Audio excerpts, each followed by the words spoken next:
شکر خدا گودرزی هستم، رئیس خانه موزه استاد عزت الله انتظامی. موزه استاد عزت الله انتظامی 27 خرداد 1393 با حضور خود استاد افتتاح شدند. از سال 1348 تا 1388 استاد انتظامی در این جایی که الان موزه هست و قبلا منزل مسکونیشون بوده، یعنی 40 سال ساکن بودن. در سال 1391 تا 1393 بازسازی موزه انجام گرفت و این بازسازی توسط سازمان توسعه فضای فرهنگی شهرداری انجام شد با حضور خود استاد.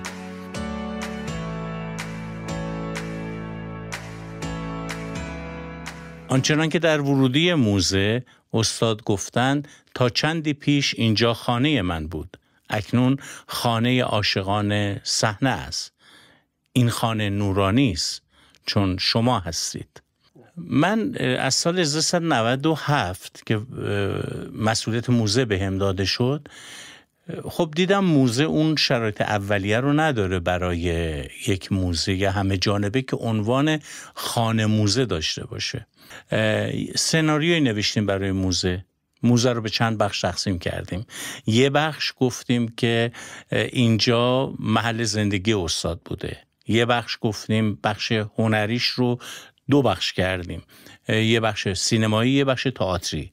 یه بخش دیگر هم به فعالیت‌های اجتماعی استاد اختصاص دادیم و این گردش و چرخش رو در همین ابتدای کار موزه که شروع میکنه مخاطب وارد میشه تا زمانی که موزه به پایان میرسه یه قصه‌ای رو براش تعریف میکردیم که تو این قصه از زندگی شخصی استاد شروع میکردیم و آرام آرام با نوع فعالیت‌های هنری ایشون آشنا می‌شدیم. آنچه که ما در موزه نگهداری کردیم یک معرفی موزه از زبان خود استاده که با توجه به 3 کتابی که در مورد استاد عزت الله انتظامی نوشته شده، آقای بازیگر، من عزتم بچه سنگدج و جادوی صحنه، استخراج شد، یک نمایه درست شد که در این نمایه انگار استاد خودشون رو دارن معرفی میکنن، کی به دنیا آمدن و چه مراحلی رو طی کردن که به جایگاه آقای بازیگر رسیدن. یه بخش دیگه ما توی همین وسط تعریف کردیم، یعنی جایی که حالا ساخته شده بود، ما تغییرات زیادی نمیتونستیم توش بدیم. اونجا یه بخشی رو تعریف کردیم به نام تماشاخانه زمان که بازسازی یک صحنه نمایش بود توسط آقای انتظامی، خانم خوروش و آقای فنیزاده که انگار آقای جعفر والی و خانم جمیله شیخی تماشای نمایشی رو دارن میکنن که استاد تعریف میکنه. بخش دیگری که جذابه و برای کسانی که میان موزه گردی خیلی جالبه، بخش شهر فرنگه. فعلا 2 تا از ویدیوهایی که اونجا نمایش داده میشه، یکی از ویدیوها به زندگی استاد اختصاص داره و ویدیوی دیگر به چگونگی ساخت خانه موزه که با حضور خود استاد هست. شما تو طول مسیر موزه که ما داریم میریم سعی شده مستندسازی بشه و این مستندسازی هم از پوسترهایی که مربوط به فیلم‌های استاد انتظامی هست تا عکس تئاتر، بروشور تئاتر، زندگی شخصیش باکس بندی شده و به معرض دید علاقمندان به موزه قرار گرفته. من میخوام یه جمله‌ای رو بگم که آینده موزه ها چه تأثیری در پیشرفت و تغییر یک جامعه میتونه داشته باشه. خب این یک پدیده دوگانه است. یک بخش موزه پا در گذشته داره، یه بخشش رو به آینده.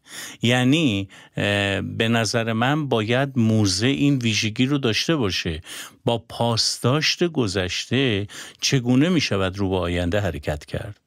خب هدف هر موزه‌ای برای آینده چیه؟ این موزه که نمیتواند از ظرفیت معرفی یک شخصیت که فراتر بره. پس چگونه میتواند رو به آینده داشته باشه؟ طبعا رو به آینده داشتن یک موزه یعنی حفظ ارزش‌ها، فرهنگ، تاریخچه و زیست آدمی که ما داریم معرفیش میکنیم. در خانه موزه زیست اون هنرمند یا نامآور شهیری که موزه به نام اون هست باید دیده بشه.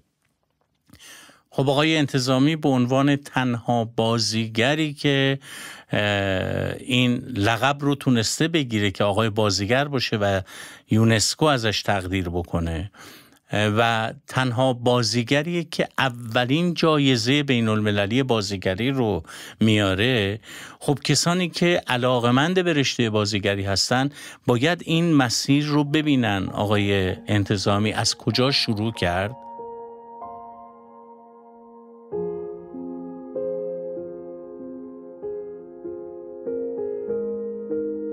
بنابراین یه بازیگر یا علاقمند به بازیگری آنچه که در موزه استاد انتظامی باهاش مواجه میشه این هست که استاد انتظامی زندگیش چگونه بوده، چه کارهایی رو انجام داده، چه کارهایی رو انجام نداده، چه مسیری رو طی کرده.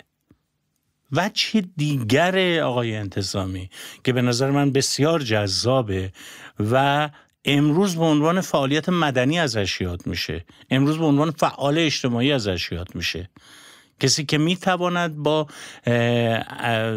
NGO ها، با انجمنهای مختلف همکاری کنه برای زیست بهتر همشهریانش. اینجاست که میتونم بگم این بخش زندگی آقای انتظامی رو به آینده داره.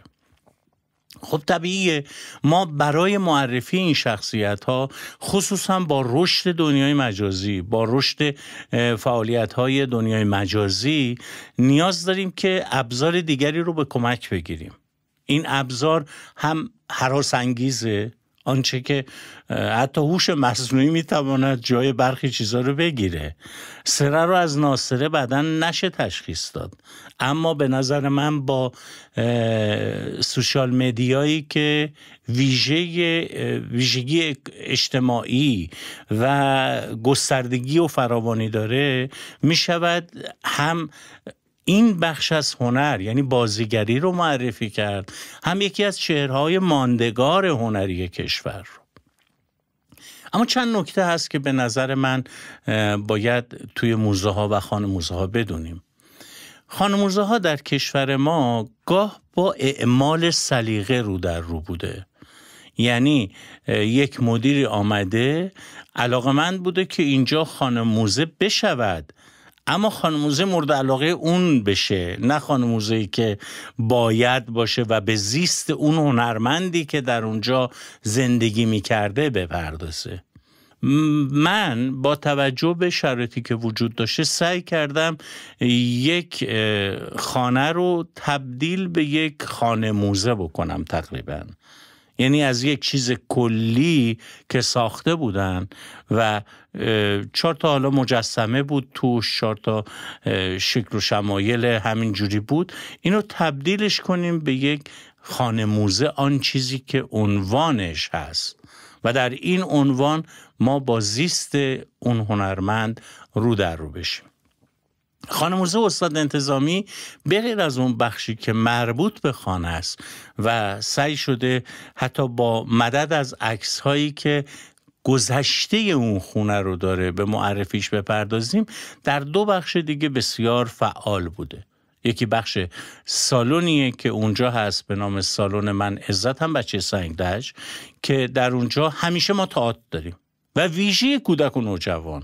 یکی از بخشایی رو که ما تونستیم روش بسیار کار بکنیم بخش کودک و نوجوانه. گاه در روز ما 5 الی 7 نوبت نمایش داریم، هم برای کودکستان ها، هم برای مدارس، هم برای اجرای عموم. در اجرای عموممون گاه 3 اجرا بعد از ظهر داریم. کارگاه های نمایشی داریم اونجا. منهای کارگاه نمایشی، کارگاه آموزشی داریم برای گاه موسیقی، گاه به اصطلاح شاهنامه، کارگاه شاهنامه خوانی داریم، تولیدات شاهنامه داریم. و جالبه که اینجا بچه‌ای که اونجا شاهنامه میخونن بچه‌ای خردسال و کودکن، یعنی کودکانی که حالا داستان بیژن روایت میکنن، داستان زال و رودابه رو روایت میکنن و بخشای مختلف شاهنامه رو. در کنار این ما بخشی داریم که کافه رستورانیه که یک فضای دلچسب و آرام برای کسانی که میان موزه و خسته هستن تهیه و تدارک دیده شده.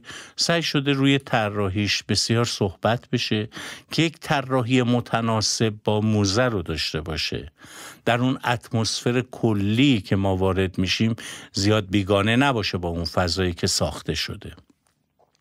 ما در کنار این کارها به مناسبت‌های مختلف ممکنه برنامه‌های متنوع حتی در مورد مثلا هفته جهانی موزه هم برگزار بکنیم، نمایشگاه‌های عمومی برگزار بکنیم و نشست‌های پژوهشی. امیدوارم که خانه موزه ها که حالا این ناگفتمون توی حرفام، خانه موزه ها وقتی ساخته شدن به این فکر نشد که بعدش چگونه از اینا مراقبت بشه، چگونه اینا مرمت بشن، چون خانه موزه که نمیتونه چیزی بهش اضافه بشه، چیزی که حالت موزه‌ای داره مگر توی شکل و شمایل خاص خودش. اما جایی که خانه است خب زیست اون آدم هم دیگه الان نیست، چی میخوایم بهش اضافه کنیم؟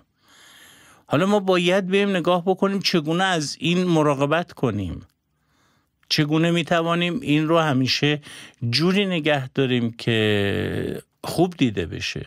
حالا شکل‌های مختلفی هست. یه شکلش مثلا طراحی تورهایی که میتواند بازدید از این موزه ها رو درست بکنه، تعامل با بخش‌های آموزشیه، از جمله دانشگاه‌های هنر، مثلا برای شخصی مثلا مثل آقای انتظامی که مشخصاً شاخصه هنر بازیگریه، یا برای بچه‌های مدارس تورهایی که طراحی میشه، یا گفتگوهایی که انجام میگیره حول و حوش مسائل تخصصی بازیگری که به شکل سوشیال مدیا در بیاد و چیزهای مختلف. امیدوارم موزه ها از همه ظرفیتشون استفاده بشه. ما یک حیات داریم که تو اون حیات میشود کنسرت های خوب برگزار کرد، میشود نمایش های خوب فضای باز برگزار کرد. خب ما از همه اون ظرفیت واقعا امکان استفادهش رو نداریم، چون هر کدوم از این بخش‌ها مجوزهای خاص خودش رو میخواد. امیدوارم اون شورا یا اون کارگروهی که تشکیل میشه برای راهبرد موزه ها بتونه با شناسایی نقاط قوت، نقاط ضعف، آسیب‌ها و چالش‌های هر موزه به یک نگاه واحد برای حفظ، نگهداری و پیوند به آینده زدن موزه ها برداشت. گامی بسیار اساسی و تأثیرگذار.